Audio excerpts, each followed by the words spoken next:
আসসালামু আলাইকুম দর্শক। কয়েকদিন আগে ভারতীয় এক মন্ত্রী তার দেশেরই মুসলিম নারী সেনা কর্মকর্তাকে উদ্দেশ্য করে কটূক্তি করেছিলেন। তাকে সন্ত্রাসীদের বোন হিসেবে আখ্যায়িত করেছিলেন। এই ঘটনাটি উচ্চ আদালতের নজরে আসে। উচ্চ আদালত তদন্তের নির্দেশ দেয় পুলিশকে। পুলিশও গা বাঁচানোর মতন করে এমনভাবে রিপোর্ট সাজায় যাতে মন্ত্রী অভিযুক্ত না হয়। সেই রিপোর্টটা আবারও পাল্টানোর জন্য উচ্চ আদালত নির্দেশ দেয় এবং চরমভাবে ভর্ৎসনা করে পুলিশ প্রশাসনকে।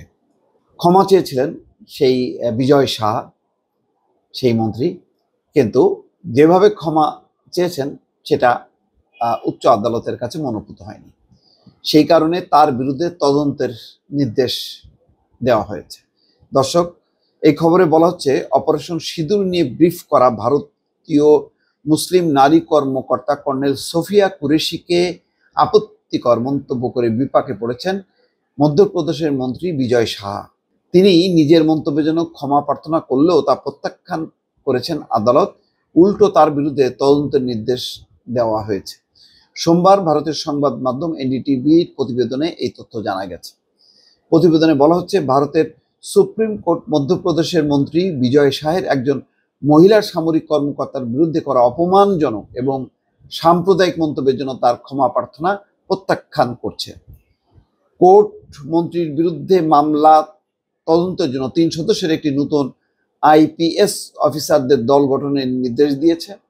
বিচারপতি সূর্যকান্ত মন্ত্রীর নোংরা মন্তব্যের জন্য তাকে তীব্রভাবে তিরস্কার করেন এবং তার ক্ষমা আন্তরিক নয় বলে মন্তব্য করেন।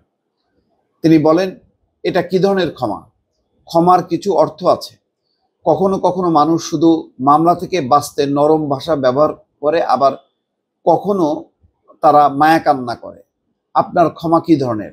আপনি এমন ভাব দেখাতে চান যে কোর্ট আপনাকে ক্ষমা চাইতে বলছে।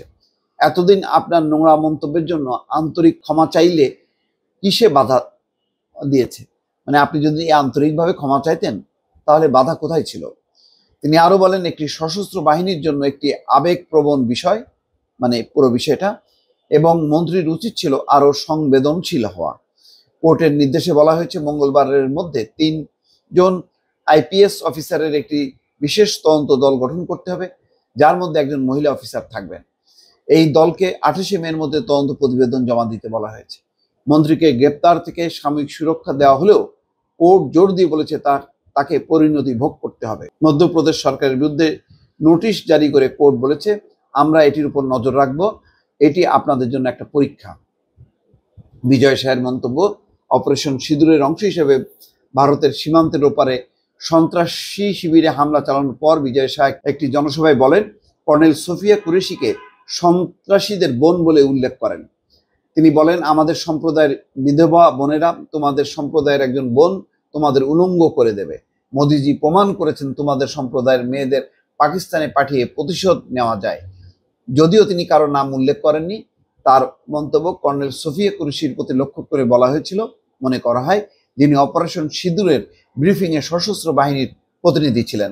এই মন্তব্য বিরোধী দল, সামরিক বাহিনীর প্রবীণ সদস্য এবং এমনকি বিজেপির কিছু সদস্যের তীব্র সমালোচনার মুখে পড়ে। আসলে কয়েকদিন পরে এটা থেমে যাবে, আবার বলবে। এদের মনে প্রাণে বিজেপি, আরএসএস, এদের মনে প্রাণে হচ্ছে মুসলিম বিদ্বেষ। এটা দূর করা সহজ না। দর্শক, ভালো থাকবেন। আল্লাহ হাফেজ।